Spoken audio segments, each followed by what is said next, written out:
the Square Takeoff how-to video series. In today's video, we're going to cover how to utilize the FreeHand tool within Square Takeoff software. Let's get started. In today's video, we've decided to go ahead and utilize a site plan. For this example, we're going to try to calculate how many cubic yards of mulch we would need to landscape around this proposed building.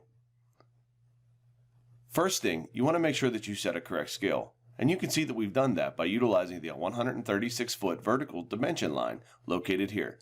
And that's indicated by the blue line. And also, you can verify, located here at the top, that the site plan scale was set at 136 feet. To get started, we're going to go ahead and zoom in on the area that we would like to utilize. We're now going to go ahead and select the area tool, located in the upper left corner. We're going to type in mulch. From here, we're going to select the area type that we want to use. And for this example, let's use cubic yard. Let's say that the depth in inches is 6 inches. And let's go ahead and select the color. Once again, you could put in a price per cubic yard if you would like. You can also adjust the transparency up or down accordingly. Let's go ahead and hit start. Once we select start, we're going to go ahead and select the option menu and select enable freehand.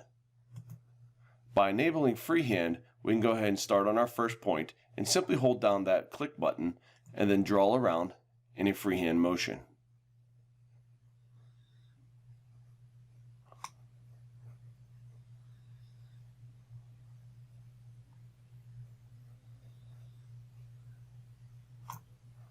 When we get to the end, we can simply release it and select stop.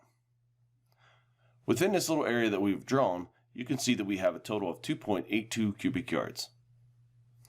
Once again, make sure that you disable or enable the freehand tool as needed as you're going throughout your project.